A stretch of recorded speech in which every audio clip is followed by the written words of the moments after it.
தமிழக சட்டமன்ற தேர்தலில் வெற்றி பெற்ற தமிழக வெற்றி கழக வெற்றியாளர்கள் பனையூர் நோக்கி பயணம் செய்து வருகிறார்கள் என்றால் ஏற்கனவே விஜய் தெரிவித்திருந்தார், நான் உங்களுக்காக காத்து கொண்டிருப்பேன். வெற்றி பெற்ற தமிழக வெற்றி கழக வேட்பாளர்கள் வேறு எங்கும் சென்று விடாமல் வேறு எங்கும் போகாதீங்க, நேரடியாக பனையூர் அலுவலகத்துக்கு வாருங்கள் என்று விஜய் ஏற்கனவே அவர் அறிவுறுத்தியிருந்தார். அதன் அடிப்படையில் தான் வெற்றி பெற்ற தமிழக வெற்றி கழக வேட்பாளர்கள் அனைவரும் பனையூர் நோக்கி தற்போது சென்று கொண்டிருக்கின்றார்கள். மிக முக்கியமான ஆலோசனை என்பது மேற்கொள்ளப்பட இருக்கின்றது. பனையூர் தாவேக அலுவலகத்திற்கு செல்லக்கூடிய தாவேக வெற்றியாளர்களை நாளை விஜய் சந்திக்க இருக்கின்றார். நாளை இந்த சந்திப்பின் போது வெற்றி பெற்ற அதிகாரப்பூர்வமாக வெற்றி பெற்ற அனைவரும் தங்களுடைய வெற்றி சான்றிதழையும் எடுத்துக்கொண்டு பனையூர் அலுவலகத்துக்கு செல்லக்கூடிய நிலையில் நாளை அவர்கள் அனைவரையும் விஜய் சந்திக்க இருக்கின்றார். இந்த சந்திப்பின் போது சில முக்கியமான அறிவுறுத்தல்கள், உத்தரவுகள் எல்லாம் பிறப்பிக்கப்படும் என்றும் எதிர்பார்க்கப்படுகின்றது. கூடுதல் தகவல்களை எமது செய்தி தலைமை சண்முக சுந்தரம் வழங்க கேட்கலாம். சண்முக சுந்தரம், ஏற்கனவே விஜய் ஒரு உத்தரவு விட்டிருந்தார், வெற்றி பெற்ற வேட்பாளர் அனைவரும் நேரடியாக எங்கும் சென்று விடாமல் நேரடியாக பனையூர் அலுவலகத்துக்கு வாருங்கள், உங்களுக்காக நான் அங்கு காத்து கொண்டிருப்பேன் என்று அவர் ஒரு அறிவுறுத்தல், ஒரு உத்தரவு போட்டிருந்தார். அந்த அடிப்படையில் வெற்றி பெற்ற தமிழக வெற்றி கழக வேட்பாளர்கள் வெற்றி சான்றிதழோடு பனையூர் செல்லக்கூடிய நிலையில நாளை அவர்களை விஜய் சந்திக்கும் போது இந்த சந்திப்பின் போது ஏதேனும் முக்கியமான அறிவிப்புகள், உத்தரவுகள் ஏதேனும் பிறப்பிக்கப்பட வாய்ப்பு இருக்கிறதா?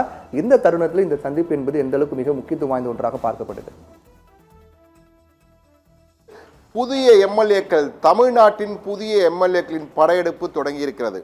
107 பேரிலே தற்போது 72 எம்எல்ஏக்கள் அதிகாரப்பூர்வமாக வெற்றி சான்றிதழை வாங்கிவிட்டார்கள். அந்த 72 எம்எல்ஏக்களும் தற்போது ஒவ்வொருடைய இலக்கும் பனையூர் இல்லத்திலே சென்று விஜயிடம் ஆசி பெற வேண்டும், விஜயிடம் வாழ்த்து பெற வேண்டும் என்ற நோக்கிலே அந்த வெற்றி சான்றிதழுடன் வந்து கொண்டிருக்கிறார்கள்.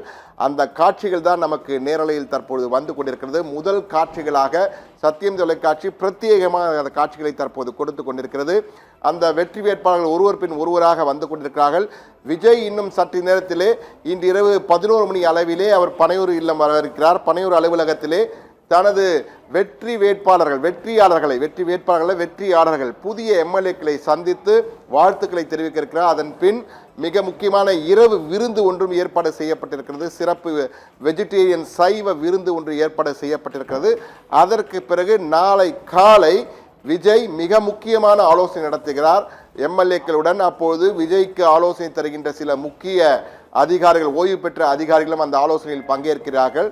அந்த ஆலோசனையின் பொழுது எப்படி நடந்து கொள்ள வேண்டும், என்ன செய்ய வேண்டும், எப்படி கூட்டணி ஆட்சி அமைக்கப் போகிறோம், யாருடன் கூட்டணி வைக்கப் போகிறோம் போன்ற பல முக்கிய முடிவுகள் எடுக்கப் போகிறார்கள். அந்த உத்தரவுகளை எல்லாம் விஜய் ஒன்றன் பின் ஒன்றாக கொடுக்க போகிறார். அதன் பின் யாருக்கெல்லாம் அமைச்சர் பதவி கொடுக்கலாம் என்பது குறித்தும் மிக முக்கியமான ஆலோசனை ஏற்கனவே விஜய் ஒரு பட்டியல் வைத்திருக்கிறார். அந்த ஆலோசனை நடைபெற இருக்கிறது.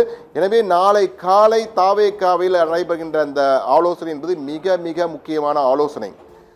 இந்த குதிரை பேரத்திலே யாரும் இடம் மாறி விடக்கூடாது என்பதற்காகத்தான் விஜய் வெற்றி பெற்றவுடன் உடனடியாக நேரடியாக நீங்கள் இங்குதான் வர வேண்டும் என கூறியிருந்தார்.